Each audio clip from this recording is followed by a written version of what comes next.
नमस्कार. श्री स्वामी समर्थ.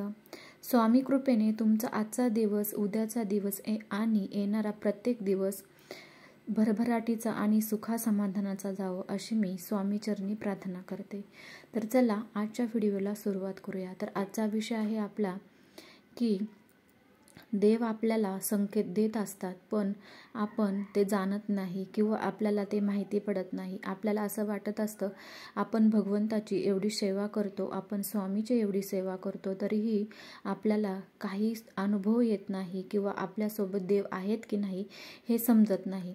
तर ते आज आपण पाहणार आहोत. स्वामीचे कोणकोणते संकेत आहेत ते आपल्याला जवळ आहेत हे माहिती करून देत असतात, परंतु ते आपल्याला संदेश देत असतात की मी तुमच्या जवळ आहे, भिवू नको, मी तुझ्या पाठीशी आहे.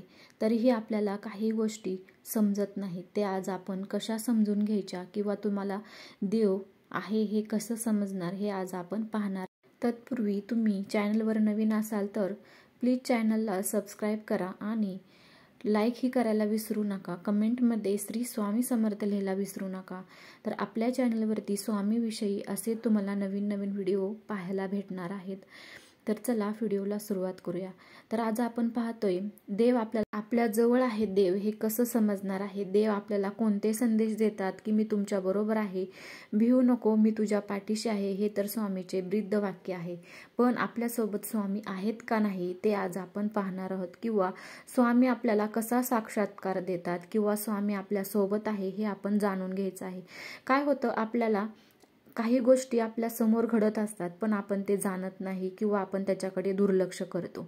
तर आज आपली देवपूजा सफल होते का नाही, आपल्या देवपूजेवरती स्वामी प्रसन्न आहेत का नाही, किंवा तुम्ही कोणत्या देवावर भक्ती करत असाल तो देव प्रसन्न आहे का नाही ते आज आपण बघणार आहोत, आज आपल्याला कळणार आहे. तर चला, पहिला संदेश जो आहे तो म्हणजे सकारात्मक आणि प्रसन्न वाटणे. पूजा चालू असताना किंवा पूजा झाल्यानंतर इतकं सकारात्मक आणि प्रसन्न वाटतं ना, एकदम मन आणि सर्व घर एकदम सकारात्मक वाटतं आणि प्रसन्न वाटतं. घरात फुलांचा सुगंध, अगरबत्तीचा सुगंध, एवढं सकारात्मक आणि प्रसन्न वाटतं. हेच आहे देवी शक्तीचे पहिले अस्तित्व. ह्यातच कळते आपल्याला हा देवाचा संदेश आहे. कारण देवपूजेच्या अगोदर आपल्याला अजिबात प्रसन्न वाटत नसतं, पण देवपूजा जर केली ना दिवसभर आपल्याला प्रसन्न वाटत असतं. हे मला कमेंटमध्ये सांगा की तुम्हाला असं वाटतं का. तर दुसरा संदेश आहे तो म्हणजे आपल्या दारामध्ये कोणी भिक्षेकरी येतो. पूजा चालू असते तेव्हा आपल्या दरवाजामध्ये भिक्षेकरी येतो किंवा लहान बाळ येते, तर तेही समजायचं की आपल्याला देवानं दिलेला संदेश आहे.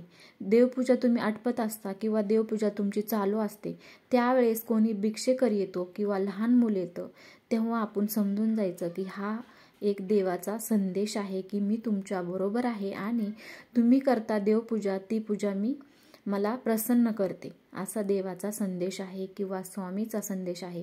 तर कोणी भिक्षेकरी आपल्या दारात आला किंवा लहान मुलं आलं तर त्याला भुकेपोटी लावू नका, त्याला काहीतरी खाऊ घाला.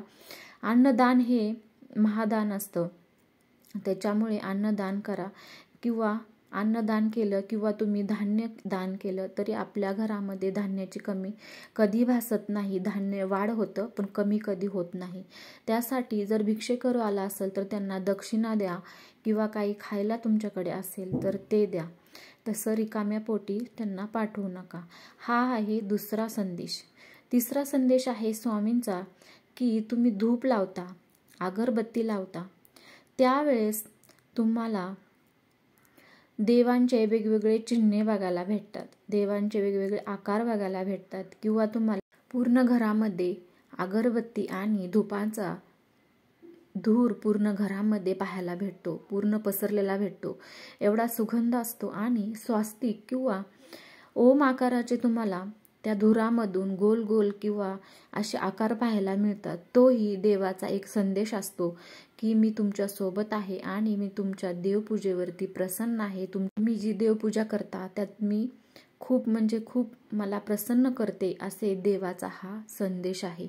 तर दुसरा संदेश म्हणजे चौथा आपला संदेश आहे तो म्हणजे दिव्याची वात. दिव्याची वात आपण जर देवपूजा करतो किंवा जप करतो, काही आपण वाचत असेल देवाविषयी, तर त्यावेळेस वात मोठी होते, एकाएकी मोठी होते.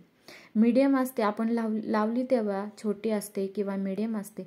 पण एकाएकी जर आपण काही पूजा करतोय, काही स्तोत्र म्हणतोय, काही मंत्र म्हणतोय, जप कुठलाही करत असेल तर त्यावेळेस एकाएकी एकदम मोठी वात होणे, तर हाही देवाचा एक संदेश आहे की मी तुमच्या सोबत आहे आणि तुम्ही जेही काही सेवा करत आहात ते मला प्रसन्न करते. हा एक देवाचा संदेश आहे, स्वामींचा हा एक संदेश आहे.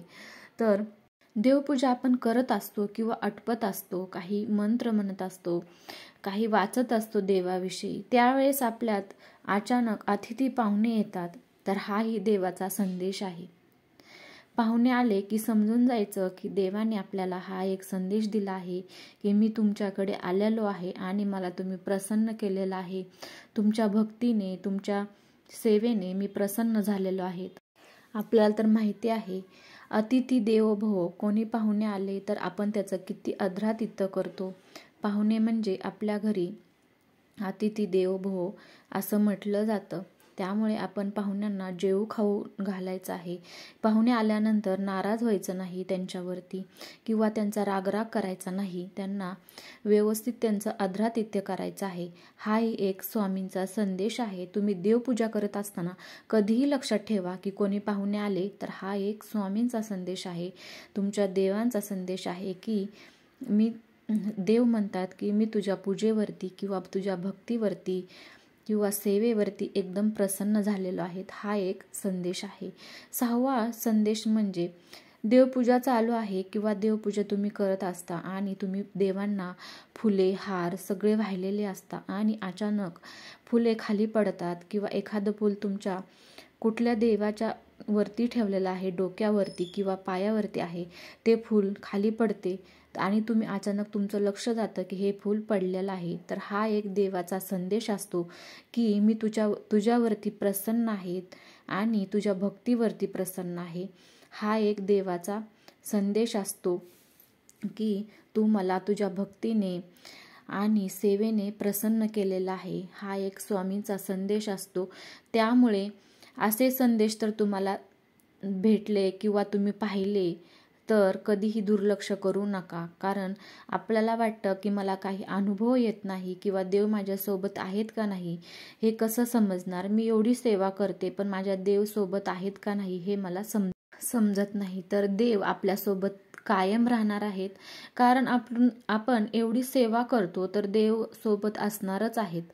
त्यासाठी तुम्ही असं म्हणायचं नाही की माझ्यासोबत देव नाहीत किंवा मला कधी साथ देत नाहीत, माझ्या कुठल्या संकटात धावून येत नाहीत. देव आपल्यासोबत असतात, पण देवाला माहिती असतं आपल्यासाठी काय योग्य आहे आणि काय अयोग्य आहे. त्यासाठी देव